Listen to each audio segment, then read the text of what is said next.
auzu billahi mina sheytaani rajim bismillahi rahmaani rahim mbokk jullit yi mbokk am di jàmm yi mbokk xarit yi mbokk àndandoo yi waaw ginnaaw bi ñu sante yàlla bu wér julli si rasul sallallahu alayhi wa sallam di ñaanal suñuy woy dawlu yëpp suñu njaboot suñu mbokk suñuy wayjur yi jiitu di leen ñaanal yàlla xéewal ak njéggal ñu ngi kontaan si ñëpp vraiment di nuyu ñëpp di ziar ñëpp di wax rabbi shrah li sadri wa yassir li amri wahlul uqdatan min lisani yafqahu qawli asalaamaaleykum wa rahmatullahi wa barakaatu bàyyiwuñ kenn kontaan nañ si ñëpp tamit balaa dara sori dañuy feddali suñu kóllëre si ñi nga xam ne vraiment intervenir nañ wane seen kontaan wane seen soutien wane seen lépp vraiment encouragement yi ñëw na conseils yi ñëw na remerciement yi ñëw na yëpp vraiment nit ñi daal def nañ seen mbiru bopp ñi wax nañ ba conseiller nañ ci wàllu boole nañ ci benn ouverture compte TikTok ni ñu koy waxee ñoom ñoo gën a xam ñeneen moom lañ gën a suivre ak Instagram yooyu yëpp incha allah ñu ngi ci waxtaan ak soo yàlla def nañ ci ay jéego di leen xamal tamit mbir mi nekk na mbiru ñëpp donc ngeen que vous vous attendiez à ce que si fii ak diir bu gàtt yeneen vidéo yoo xam ne du doon man mais yeneen doomu aadama yoo xam ne yeneen kilifa yoo xam ne yàlla may na leen xam-xam mu jëm ci wàll wi am lu ñu mën a baaxee doomu aadama yi ci mbirum bonheur ci mbirum xéewal yi nga xam ne yàlla dencal na ko ay woy dencante yàlla dencal na ko borom kër ci këram dencal na ko doom ci biir këram dencal na ko tamit wayjur jabar ci côté jëkkëram donc yooyu noonu yàlla may na ay xam-xam yoo xam ne incha allah dinañ ci dimbali doomu aadama yi am ñeneen ñoo xam ne tamit vraiment waroon nañ seen jàppale ci def ay vidéo de témoignage ak ay vidéo de contribution ñoo xam ni dund nañu li ñu rëddoon dund nañu maanaam tegu nañ ci yoon bi gis nañ ci ay résultats te ñooñu njëkk si néegu sëy dinañu defal seen ay vidéo ñu gis pour doomu aadama te mën a profité ci loolu ñeneen ñoo xam tamit dund nañ lu metti def nañ ay erreurs yoo xam ni def nañ ay choix yoo xam ne wala amoon nañ ay dégg-dégg ci sëy yoo xam ne du dégg-dégg ñu baax ya mu indi leen ay jafe-jafe yu bëri dinañ ko indi ñu def ko fii mun ko moytandikuloo doomu aadama yi muy góor muy jigéen donc loolu maa ngi ci am kontaan bu rëy vraiment yàlla nga xam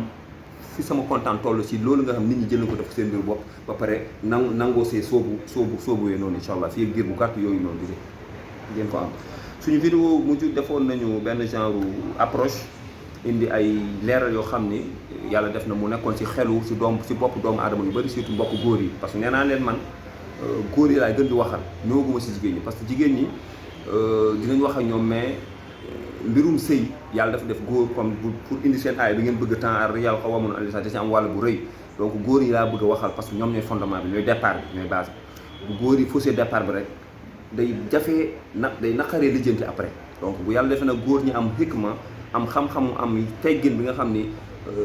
dëppoo na ak xéewal yi nga xam ne yàlla digg na ko ak comportement bi nga xam ne yàlla digg na ko bu fekkente ni def nga ko si sa sëy di nga am résultat yi nga xam ne mooy résultat yi gën yooyu lañ nekk di wax moo tax mu nekk ni góor yi lañu nekk di waxal waaw bu leen jàpp ne jigéen ñi amul lu ñu wax ak ñoom mais ñooñu ak xale yi dinañoo wax ak ñoom ñooñu benn second plan la premier plan yi mooy góor yi xam ne góor yàlla ñoom la yàlla jox ndogal bi ñoom la yàlla jox kaddu bi ñoom la yàlla jox pouvoir bi jóg jël soxna ñoom la yàlla jox tamit responsabilité bi donc ñooñu lañu mën a waxal fa pour l'instant amoon nañ leen ci wax ci ay gis-gis yoo xam ne amoon nañ ko ci njëlbeen yoo xam ne du gis-gis yoo xam ne jàppoon nañ ni du foofu wax nañ ko léegi ñu war a dugg ci vif du sujet war a dugg ci mbir mi nan la tey ñu ngi bëgg waxtaane góor ci melokaanam yàlla dafa sàkk jox la benn melokaan foog nga am il faut que tu aies confiance en toi foog nga nekk yow góor bi nga xam ne yàlla sàkk na da nga nekk góor foog nga yëg ko foog nga yëg sa ngóor maanaam foog nga xam ne yow doo caaxaan doo lu ndaw foog nga jàpp ne lu rëy nga fa yàlla maanaam yàlla defal na la yëpp jox na la yëpp bul gis benn handicap ci sa bopp bu lay retenir pour nga dem góor yu bëri am nañ problème boobu problème approche maanaam nooy defee approche pour sëy nooy defee approche bi boo gisee ku la bëgg wala nga gis koo bëgg l'approche premier contact yi ak nooy susciter engouement nooy defee nit ñi nooy li nga xam ne ku la gis yaa ngi maanaam li ma bëgg ne bu fekkee yaa ngi dugg ci bëgg sa sëy départ bi baax mooy ki ngay tàkk na la bëgg loolu mooy base bi moo tax ñu ne mawadda day nekk ci biir cofeel léegi nag cofeel ku la bëggul mënoo am ci moom cofeel koo xam ne bëggu la koo xam ne dalaa jéppi koo xam ne dalaa bañ sa départ day faussé am nañu yàlla may xam-xamu sax am koo xam ne jéppi na la mais ñu rattrapé mais loolu c'est pas général am na góor yoo xam ne tey yàlla may na leen tey benn assise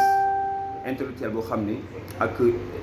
discipline boo xam ni façon jigéen bu ñu mën a takk rek yàlla dina leen may ñoom ñu xam nu ñu dundee moom ba soppi loolu mu nekk mbëggeel mais c'est pas général.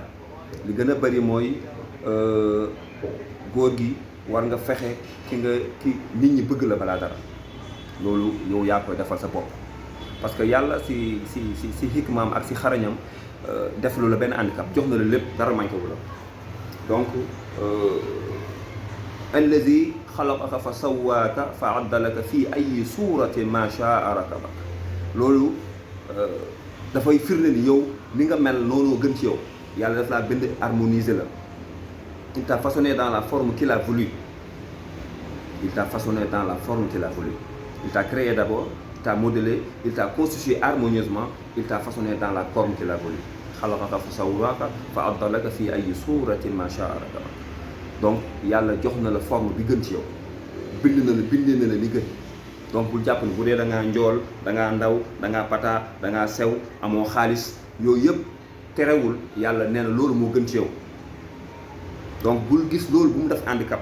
maanaam bu mu la def handicap ba bul dégager li nga xam ne nit dina la bëgg nit dina la bëgg si façon bu ne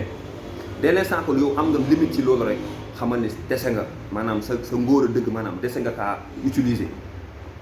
nit bul am benn complexe góor da waroo am complexe donc complexe yi si góor yi moo gën a nekk base li nga xam ne tey suba buñ sëyee mu tas dañuy complexe maanaam nga am jabar boo xam ni xëy na yaa ngi gis ne xëy na amoo lii wala lii da la métti déedéet loolu da lay bloqué yow jàppal si sa yaqin au fort intérieur de toi que ni lépp li war si yow pour nit gis la nga neexoo yàlla defal na la ko li reste nag noonu ndax yaa ngi koy exploité ak nan nga koy exploité parce que erreur yu bëri fa lay jógee complexe boobu donc góor gi war nga dundin boo xam ne ci sa ndaw léegi ginnaaw bi nga commencé am sa maturité war nga nekk nit ki nga xam ni doomu aadama bu la gis sopp la même bu dee loolu yombul maanaam li gën a bëri boobu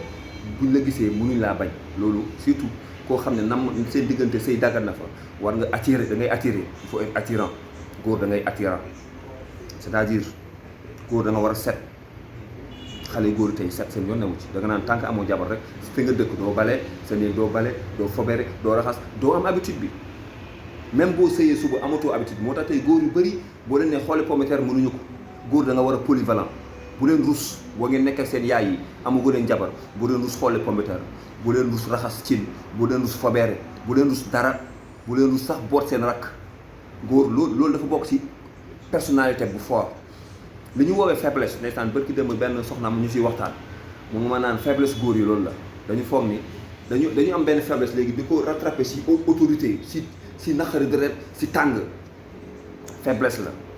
góor da nga war a mën lépp da nga ko yow yaay jàngale góor nee nañ yow nee nga ma bërki démb ar-rijaalu qawwaamuuna 'ala n-nisaa donc góor moo yor kàddu moo yor autorité moo yor lépp mais yow yaay responsable yow la yàlla responsabilité yow yaa war a jàngal sa jabar jàngal say doom mais boo xamul noo leen jàngale mënoo leen jàngal set mënoo leen jàngal sangu ba set mënoo leen jàngal discipline yaru si sa xel ak si sa xol ak si sa jëmm mënoo leen daan jàngal communication bu respectueux góor fa ngay commencé da ngay galant si sa bopp ce qu'on appelle li ñuy wax anglais naan gentleman da nga ko war a am ba nit ñi ñoo lay bëgg seen bopp maanaam ku nekk rek na diw de sama doom bu jigéen bi bëgg naa ko may diw même bu ko waxul mu nekk ci xelam jigéen bu toll foofu dina bëgg a man jëkkër bu mel ni diw laa bëgg loolu sëñ bi de yaa koy liggéey de te loolu yaa ngi koy liggéeyee ci sa ndaw moo tax yàlla tëbul tëb bind la yow nga nekk yow kes ko nu mu bindee maam Adama dafa bind nga judd ci kër di gis ay mbir mën cee yaru ñu war la cee yar nga war a am yërmande ci keneen maanaam yàlla may na la ay sœur nga am ci ñoom yërmande ba sa jabar boo ko xoolee sa bëtu sœur rek dina am lu mu fa dul demee boo amee yërmande say sœur nga am yërmande say frère nga am yërmande sa papa nga am yërmande sa yaay su ko defee da ngay am yërmande si doomu aadama yëpp donc kenn pour bu doomu aadama bëgg la day nekk lu yomb nga set ci sa bopp foo dem day feeñ nga am yar ci sa communication ci wax nga am xam-xam nga jàng nga nangoo jàng bu la jàngalee nga dégg ngay déglu li ñuy baax di wax lu baax nga siy topp li ñuy tere lu bon nga koy sori ngay set nga oyof lépp loo xam ne yàlla digle na ko ci sellal diggante nit ak nit nga ko yàlla da cee digle lu bari ay yooyu mënuñu ko indi fii dafa bari maanaam ci comportement bi nga war a am sa diggante mbokk julli ak sa diggante mbokk sax bu dul julli yar gi teggin bi yërmande bi dimbalante bi ah fa aslihu bayna axawaykum maanaam loolu da nga ko war a dund yow en tant que jeune célibataire su ko defee doomu aadama bu la gis da lay sopp kenn mënu laa bañ loolu du yomb du iblis pour nga am noonu day jafe pour nga am soxna bu ne sa wet du jafe boo gisee góor yi say am problème boobu léegi su ko defee boo amee ñàkk xam-xam boobu ñàkk teggin bi ñàkk cet bi ñàkk jàng bi ñàkk gentleman boobu nga xam ne góor yi am nañ ko tey mooy tax dañ koy jéem a combler feneen xaalis indi xaalis bu bëri ñu may la jabar parce que xaalis la ñu gis mbaa nga jéem a bu fekkee yàlla may na la taar nga jiital taar bi ci wane sa di séduire par rapport ak sa taar séduire par rapport ak sa taar mbaa ngay séduire par rapport ak liggéey sa liggéey sa poste bi nga am maanaam nga naan poste nangam la am maanaam sa rang social yooyu loolu moo tax complicité am loolu moo tax départ du parce que nit ki loolu la lay bëggee parce que loolu nga ko charmé parce que loolu nga am loolu nga jël alors que du loolu mbir mi comportement bu général la ay jikko yu bari la ngay boole di ko dajale te loolu lu jàppandil la parce que yàlla jafe loolu kenn dara góor yàlla nammul ku ñu ko waxee keroog di defal ay jafe-jafe yàlla daf ñu bëgg di oyofal toujours obligation yi yuridullahu an yuxaffifa ankum yàlla daf leen bëgg di leen oyofal di oyofal lépp seen kaw donc bu ñu diisal dara donc jeune célibataire di nga dund foo xam ne sax am na fooy toll ba war a jël soxla sax nga am problème parce que ñëpp bëgg na la may seen doom ñëpp loolu yaa koy liggéey sa bopp loolu mooy gentleman loolu nag du question xaas bi nga yor wala poste bi nga occupé wala xam-xam bi nga am wala daraja bi nga am déedéet loolu yëpp baax na gaa mais dafa bokk yeneen teggin ñu ne ci biir mooy yi ñu doon lim sànq da nga ko war a dundaale ba mu feeñ ci say jëf ba mu feeñ ci say wax góor waroo xeeb dara da nga war a polyvalent maanaam lépp nga war ci am benn idée nga war ci am benn xam-xam ba ci liggéeyu kër bu jigéen bi sax nga xam ne bu ñëwee xamu ko yow mën ngaa takk jàmm bu nu liggéey kër nga fase ko pour lan mën ngaa takk jigéen boo xam ne peut-être yareewuñ ko yenn teggi ñu jigéen ñi yow xamoo ko nga fase ko loolooy problème bi yow da nga war a am lépp xam lépp ci loolu sa jabar bu ñëwee sax bu joŋewul li ñu koy waxee nga jàngal ko joŋe yow góor yaa war a jàng góor ñoo war a jàngal jigéen ñu joŋe mais góor dañuy toog di xaar jigéen mu joŋe bu dee jaayam jàngalu ko wala papam wala waa këram wala moom xamu ko jàngaluñ ko yow nga kon sa mariage boobu du dem fenn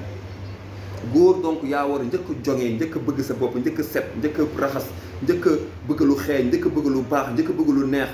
ba boo jëlee soxna nga bu fekkee yàlla def na dafa ko ci moom nga xamal ko nii la ak nii soxna si nii la ñuy balee nii la ñuy foberee nii la ñuy raxasee nii la ñuy toggee mais loolu tey dafa def amatul ci góor ñi fenn parce que yaree wuñ leen parce que suñu société bi ñu nekk maanaam li ñu doon wax mbirum coddi gi daf ñoo topp dañoo jàpp jigéen lu ndaw kon yow sa xawwaamuuna ala nisaa lan la la jëriñ ak lan la indil ak lan mooy sa mérite yàlla mi nga xam ne dénk na la yëfam ne la am téyel ma ko yow boo fekkee yow amoo benn xam-xam amoo benn valeur amoo yow sa xaas rek nga yor ak sa poste mais amoo benn savoir vivre du baax bu jógee ñun mu ne waa soxna si la sama soxna la maa ko fase mënul toog soo mënul toog nga jàngal ko sama soxna la mënul bale yow tam mënoo bale nga jàngal ko yow ana sa daraja ana sa autorité bi ngay woote ana sa sàmm bi ne yàlla bi ne yéene sàmm yi yow daal foog nga ni mbir mi da nga ñëw toole moom mooy def la yow ana sa mérite fi yàlla ne moytu ndigu leen seeni bopp ak seeni njaboot yow bu fekkee yaa leen war lu libéré encore jàngal pour ñoom ñu mucc am sa bànneex yàlla muccal leen yow ana sa mérite yow góor donc maa ngi woo góor ñi ci ñu bañ a tayal góor du tayal de boo tayalee rek musiba dal la ci sa ndaw nag ci sa célibataire jàngal xam-xam jàngal wax ju rafet loolu jafewul jàngal yarul loolu jafewul bàyyi jàngal jox respect nit jàngal oyof jàngal mën na dimbali jàngal généreux jàngal tabe jàngal baax jàngal yërëm doomu aadama yi jàngal dimbali doomu aadama yi ci sa xam-xam ci sa liggéey ci sa doole ci sa poos jàngal nangu doomu aadama ci seen nekkin ci seen ñàkk xam jàngal comprendre nit ki ci ñàkk xamam ci ñàkk mënam jàngal jéggala nit ñi bu ñuy tooñ jàngal yaatal sa xol buñ la waxee lu la metti jàngal jéggalu boo tooñee jàngal di jéggale buñ la tooñee jàngal di jàppee ñëpp comme sa bopp jàngal li nga bëggal sa bopp nga bëggal ko ñëpp jàngal sa jabar bi bu la defee nag suñu noonu nga jéggal ko, jàngal gisal ci sa jabar ni nga gisee sa yaay, ni nga gisee sa rakk, ni nga gisee maanaam yenn côté yi gis jàppee ko loolu. il faut nga jàng comportement yooyu, nga yaatal sa xol bi, nga nekk yàlla def yàlla jël dolli la leer, yàlla def la ku ñëpp di sopp, yàlla def la ku ñëpp di xëccoo. loolu maanaam ko jox tey secret la, ku ñëpp di xëccoo lu war a mën a nekk la. fu la jigéen dajeeg yow mbaa mu dégg la ne ah diw de su ma ko amoon comme jëkkër, diw de yàlla na gudd fan vraiment diw nangam day tax ba say njaboot sax dañu yaakaar si ñoom yooyu, say doom yu jigéen dañu leen gaaw a bëgg jëlee ndax dañu yaakaar si ñoom mbaax googu ak tabi googu ak oyof googu ak dégg-dégg boobu ak li xale wax nekk nandite bañ a nekk cuune ni ma ko waxee maa sama benn sëriñ. góor yi ñoo souvent góor ñi nag ñoo nangul développé yii nii moo tax souvent duñ ci am lu ñu neex